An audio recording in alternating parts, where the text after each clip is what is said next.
Hey, everybody. Welcome back to week 4 in her shoes, following in the footsteps of Jesus with 4 women of faith. I'm Shannon with Salt and Clay, here with 4 women of faith, our teaching team for this study.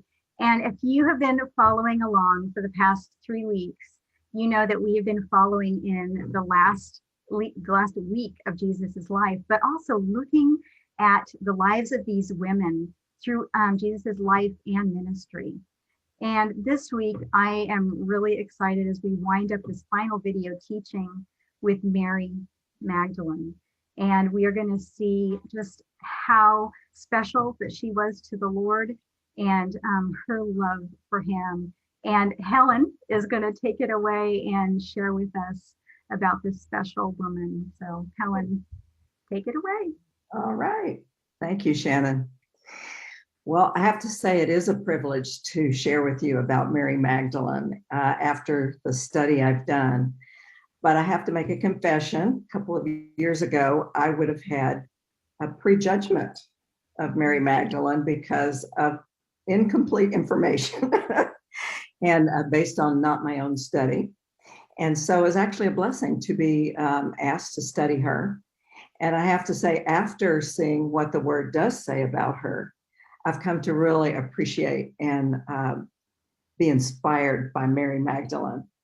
So before we go to the foot of the cross and then to the tomb where Mary Magdalene was, she's best known for those 2 chapters in John, where she is showing up at those 2 key spots. I want to go back a little bit and tell you 3 important things about her background. One is the fact that there is a controversy about her background, depending on which scholars and commentaries you want to read. There's a group that say she was a reformed prostitute, that was her background, her character identity before she met Jesus. And then there's another group that disagrees with that. And these are all big names too, that say, no, there is no concrete evidence that ties her to that background. So there's these 2 different opinions. And of course, we always hear, the most interesting one. And but the fact is, they all agree on one thing about Mary Magdalene's background. And that's because it's right in the Bible.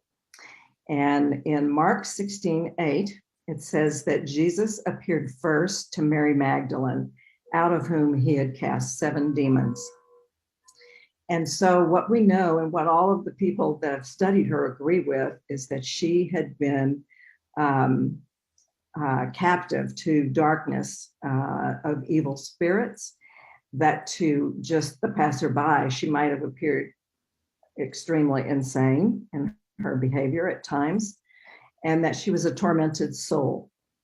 A person that had this condition would have been ostracized from society and would have carried a lot of shame as a result. The Bible doesn't give us the details, and you just would love to have known how glorious it was the day that Mary met Jesus and he delivered her from this oppression. And just think, in other places in Scripture where we have people with this problem who Jesus frees, we see that some of them had no control over their life at all.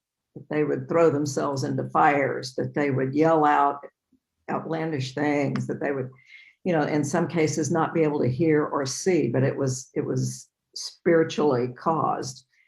Anyway, there could have been any number of things she would have experienced, but the fact is that Jesus changed all that when he delivered her. The thing that really impressed me so the first thing is there's a controversy. So if you want to study Mary Magdalene, you'll hear both sides of that. And the second thing is there is a truth, and she came from a place of darkness, not from maybe of her own making, but she had been in captivity and lived in darkness before Jesus delivered her. And the fact is, she didn't just stop there. She didn't just stop at being delivered. She went on to place her faith in Jesus to the point that she joined a group of women that followed Jesus and the disciples and took care of practical needs for them, so like food. Perhaps they made arrangements for them as they traveled. These were women that would have had to have their own money and freedom, because it says they supported the ministry from their resources. So that's an interesting thing to know about all of them, not just Mary. But these women, when you think of it, what an opportunity for them to be serving in the background, but yet be close enough to Jesus and the disciples to have seen and heard so much of Jesus' ministry. I can't imagine it was the best seat in the house. And they were humble. You don't hear them saying a word throughout that time that they traveled, but they took in all of the healings, they took in the deliverances, they saw miracles, and they heard the teaching. And they saw when things started to go bad for Jesus too. So they witnessed quite a bit. So what I realized when I started out was that I had compartmentalized Mary into this narrow box, and I couldn't figure out, how did she get to the foot of the cross? And so now I see it more clearly, that because of her transformation and her commitment to Jesus and serving, that she ended up at the foot of the cross in a very natural way, really. She was very committed for a while. So that is where we want to pick up in the scriptures that I studied, which were mainly John 19 and John 20, the time with Jesus at the cross and then at the tomb. Simply, Mary Magdalene was the only non-family woman who was there, because the other woman besides Mary, the mother, is probably Jesus' aunt or a relative. And so Mary was the only civilian, and except for John, of course, and he was the only disciple. But this little band of followers, I have to be so impressed with them. They witnessed parts of all of it, the trial, the mistreatment of Jesus, the going to the cross, and then finally the crucifixion and his death. And I can't even imagine what it would have been like for Mary, Jesus' mother, but for all of them that had placed their faith and all their hope in Jesus being the Messiah and being victorious. They were all expecting a victorious end. And so I can only imagine this must have been Mary's worst day. But I also wanted to point out, I was so impressed and inspired by their courage to stay there at the foot of the cross, because the disciples were in hiding and nowhere to be found. And so they knew what had happened to Jesus, and they had just gone away in hiding. And for these women and for John to be associated with someone dying a criminal's death and the shame of it all took a lot of courage, not to mention just the sheer cruelty that they had to witness.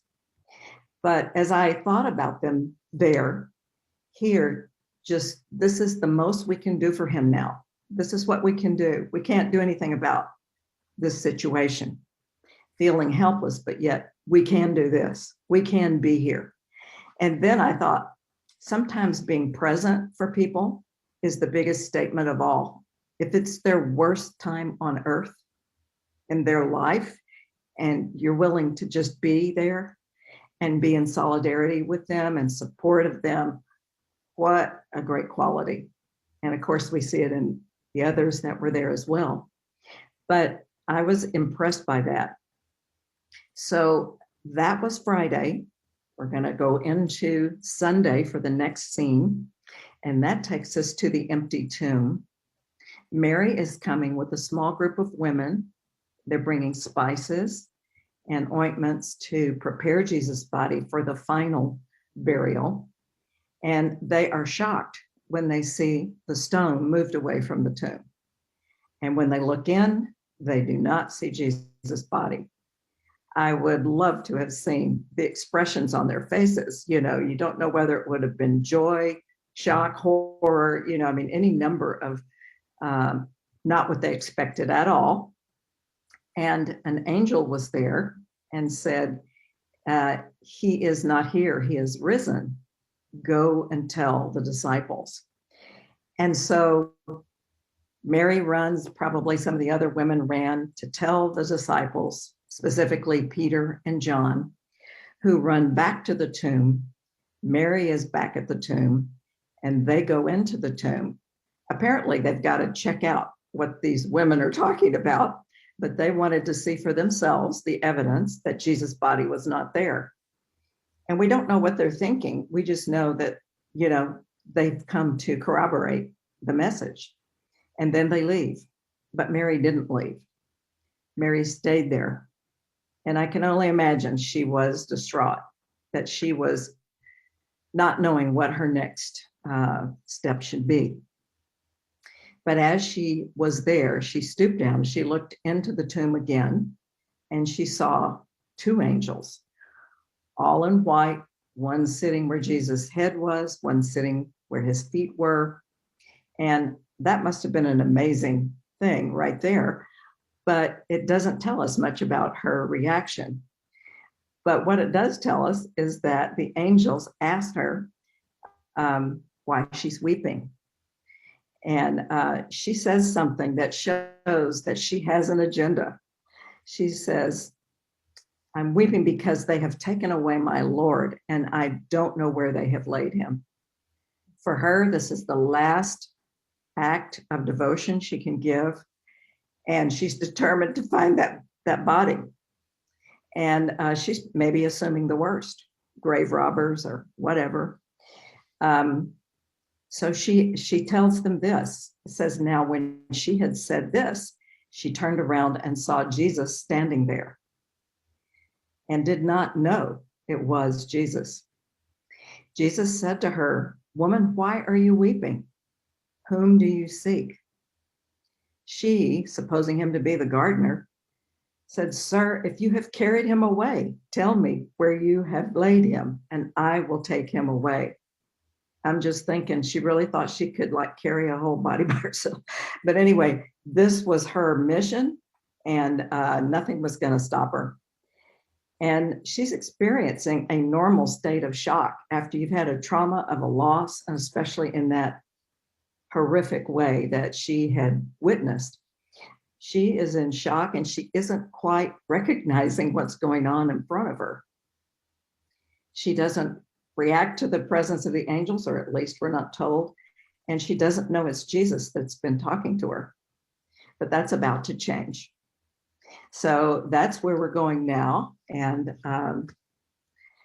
we're going to just finish this scene. And it's in John 20, 16 through 18. And I'm going to read this because there's so much in it, but it's really a pretty short passage.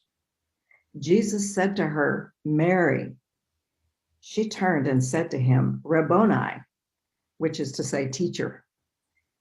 Jesus said to her, do not cling to me, for I have not yet ascended to my Father. But go to my brethren and say to them, I am ascending to my Father and your Father, and to my God and your God. Mary came and told the disciples that she had seen the Lord and that he had spoken these things to her. And it just occurs to me that a lot happens after Jesus says her name. It's like she comes into full reality of what is right before her. And just like most of us, if we had been followers of Jesus in the flesh, we would have wanted to hug Jesus too. We thought we would never see him. However, he tells her not to hang on to him. And in reading this from the context, the only thing I came up with is that he wanted to give her an assignment. And he wanted to almost take her little face and look right in her little eyes and say, go and say this. And because the words are so specific, and John wrote the gospel, you think, well, that must have been the message she took because that's the words John heard. So Mary immediately went from her being so overjoyed and just beside herself with happiness to, I now have the mission I really came here for, which Jesus himself had given to her. So I noticed that Jesus had no trouble putting his trust in Mary Magdalene to do this most esteemed thing, most honorable thing, not only to view him first in his resurrected state, but to also take that message to the disciples. And when you think of it, the word apostle means one who is sent. And some of the commentaries say that in that mission, Mary was acting as an apostle to the apostles, because Jesus didn't appear to all the men at once. He appeared to Mary Magdalene, and she was the messenger. And so I have to believe that those years of following Jesus, of serving Jesus, of hearing the word from him, of internalizing it, she was not an unknown person to him. He knew exactly who she was, and she cared enough to be there with only his mother, his aunt, and one disciple. And she was not going to be deterred from even showing devotion to him after he died. So he knew he was giving his assignment to the right person. And I think it's just awesome because he seems to delight, Jesus does in his ministry, to give privilege and to give blessing to people who other people would overlook, who other people might say, oh, well, not them, where they came from, or, he seems to delight in it. Well, I'm going to, turn the tables upside down. So I wanted to share one more thing, one more scripture in 1 John 3:8. It says, but the Son of Man came to destroy the works of the devil. So when Jesus died and rose again from the dead, he completed his work. And most of us think of it, well, of course, he died to save us from our sins, which he did. But the other things he came to do was to conquer death and to conquer Satan. So think of what a trophy in the flesh Mary of Magdalene would have been, shining in all of her faithfulness and all of her courage and all of her devotion for Jesus, having been captive to those powers of darkness, but now was the first one to bear witness of that key component of the resurrection, which now is a central tenet of our faith.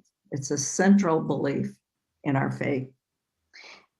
Mary inspires and encourages me. She inspires me by her faithfulness, her service, and humility goes along with that. She never says a word. She's there serving. And her courage to show up, and her diligence to want to complete her commitment to him after he's gone. You just have to love it. In a way, she reminds me of Mary of Bethany and Mary and Martha of Bethany, because she's a woman of action, but she's a woman of such great devotion. So I'm encouraged by her. And mostly I'm encouraged what Jesus did for her, because he not only delivered her, he transformed her. And I think he wants to do both of those things for us. Regardless of what is in our past or what may be in our life right now, perhaps things we are still in bondage to, he wants to bring freedom to us as well as he did Mary. And he wants to transform our life just like he did hers.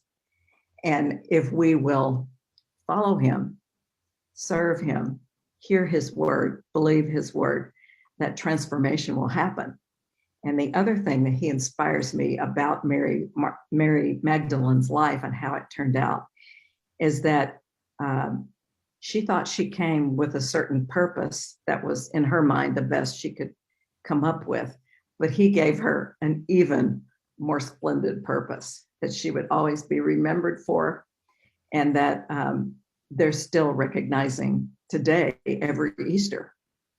And so these are the things that I love about Mary Magdalene, and I would love to have known her, and maybe someday I'll get to have coffee with her and ask her all about what it was like to follow in that ministry to Jesus and the disciples. But I believe that's what built her, and that Jesus' power to transform just changed her into a different person.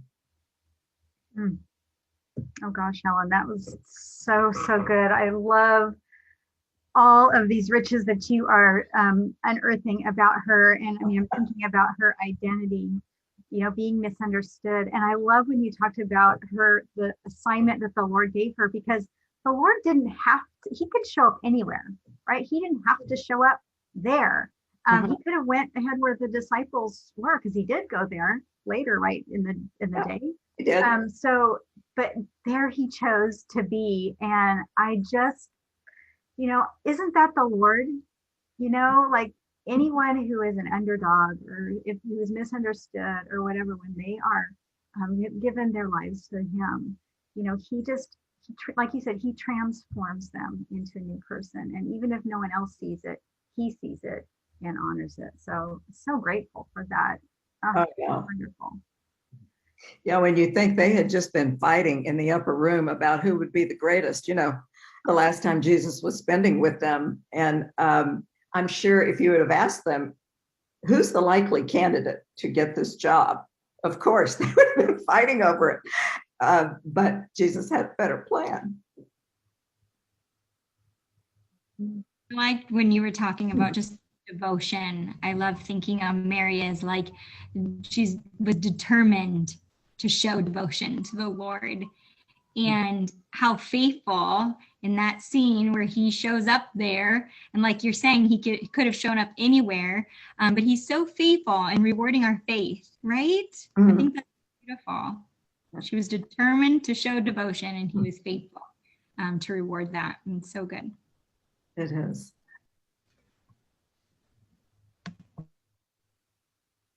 Yeah, I think about Mary's past, like you talked about, and I mean, even now, how many years later, there's still so much controversy about who she was or who she wasn't. Right. And she definitely had to overcome some stigma in her time, whatever that may have been a result of. And just to think that that did not disqualify her from the Lord using her, and that didn't disqualify her from even being part of his ministry, that her life had so much purpose because of what Jesus did for her. And just to take that for ourselves, like you said, like things that we may have been delivered from, or things that we are even still struggling with now, to know that that doesn't disqualify us from being used by God. And that it's not even in spite of those things, but it's because of those things that he chooses us, because he will get the glory in the end. So absolutely, that's such a great point. Well, and how many times, ladies, do we hear in our head, you're not qualified to do that. Yeah, you're not qualified to do that. And I love, just what you said, Helen, she's been transformed and she's been delivered.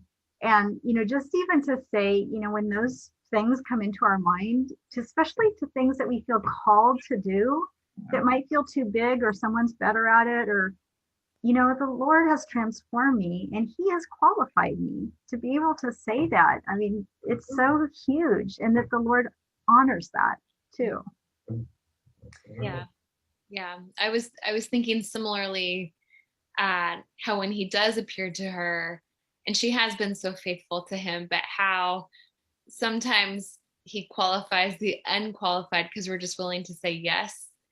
And you just see her constantly. And even he could have transformed her life, delivered her, but she wasn't ashamed to continue to follow him. Like, oh, well, I have a shady past, I probably don't deserve to be with you. She did the opposite, where she followed him, she served him, she was with him till the end. And it speaks to me, because I don't know if I had that kind of past, if I would feel qualified or worthy to be seen with him, or to still continue to be around him. And so it's something that even speaks to me now, that it's nothing that we do. He just loves us, and that he he qualifies us himself. So just what you're saying, Shannon, and yeah, that was really interesting to me that she felt like she could be there till the end. Right. Yeah. I have to think there was something about the way Jesus was in conversation with people, because you see such amazing things happen in other times too. The woman caught in adultery, going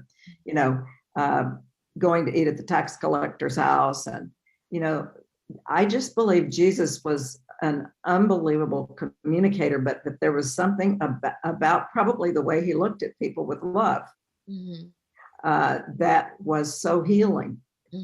And it may have been the big factor, so Mary felt safe to join this group that traveled. And also, I think after looking at what I found about her is that I probably come down on the side that I don't think she was a prostitute. I think she was terribly demon possessed or demon oppressed. But regardless of whether she was or she wasn't, the past of having that kind of spiritual problem would have been a disgraceful thing for most of the society back then. And you'd want to cut a wide berth, around that condition. And I've got to believe that just Jesus' ability to deliver and to communicate love and safety must have been really a healing thing for her. I think about her, if just like you said, Helen, you don't have a lot of conversations, but you wonder, after he delivered her, it must have just been such acceptance and giving her, this is your identity, daughter, in me now. And just, it was, reaffirmed. And so she believed that identity. And I just can't imagine when she's at the foot of the cross, knowing that this is the Son of God. She knows his identity, but yet he's being labeled as a criminal. And now the tables have turned. Like he chose me when I was in a pit and in darkness. And now his identity is being completely misrepresented. And I could just see, I am not leaving this side. I will not leave him, because he never left me, not once. Yeah, he came to me in my darkness. I'm not going to leave in his. Yeah. And it's something that I really have to say I love about women, period, is that I believe in general, many women feel, they're not going to let their friends suffer by themselves. They're not going to just stand by if there's something they can do. And I really think that that's just one of the most wonderful qualities about women in general. But Mary Magdalene, had all this past. And I do think that was going through her mind. How can the one that freed me, that transformed me, now be suffering this? And believing as she did. So then the fact that she continued to want to go and pay respect to him after his death, well, I'm not done. I'm at least going to do this. And she's got grit. I love something you said, just her being at the foot of the cross. You saying that, the disciples fled and the women were there. And I have been reading through Job, and so I'm in the midst of the miserable comforters. And when you said, when someone is suffering and you really don't know what else to do, the best thing to do is just to be there. And I felt like I really took that personally, because I always feel inadequate when someone is suffering. Like what do I do? What do I do for them? And what a simple but profound thing to know that just being there is the best thing in most cases. And so I just love that. I think that's huge. just to even take on a personal level with people in our lives. Yeah. Absolutely. I totally agree with you, Amber and Helen, regarding that. And just to think, like you said, about what it must have been to even witness that. Like it would be, like you said, traumatizing. Oh, And for ourselves, like, are we willing to walk through hard seasons with people and maybe walk through some really ugly stuff with them and not turn away and not run away and not hide? right. Yeah, that's also something we can definitely glean from her. Yeah. Yeah. Yeah. And I think kind of along with Bethany saying, are we willing to be with Jesus at all costs? You know, in not just in suffering, but in anything, you know, that was potentially a dangerous thing for her to do. And are we willing to do that is a question for myself for sure. But yeah. Very challenging. Mm-hmm. Yeah. But definitely something to pray about. I love that you said that, because I mean, we are in challenging times, and as the birth pains go, it will continue to be so. And just having that as our prayer every day of like, you know, where can I show that devotion? Where can I be there for you, Jesus, no matter the cost? And yeah, I just want that to be the prayer of my own heart as well, and be willing. Right. I just see her, you know, Helen, you had said there's not a lot where we see her talking that much, right? There's just a couple of places, but yet what we do see is she's always with Jesus. She's in his company and she's seeking after him. Mm-hmm. And just the faithfulness of that through difficulty, no matter what people might think, to stand up with him.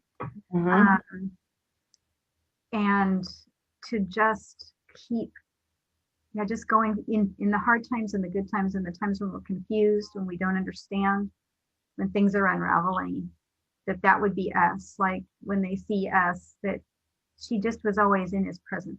She was always seeking after him.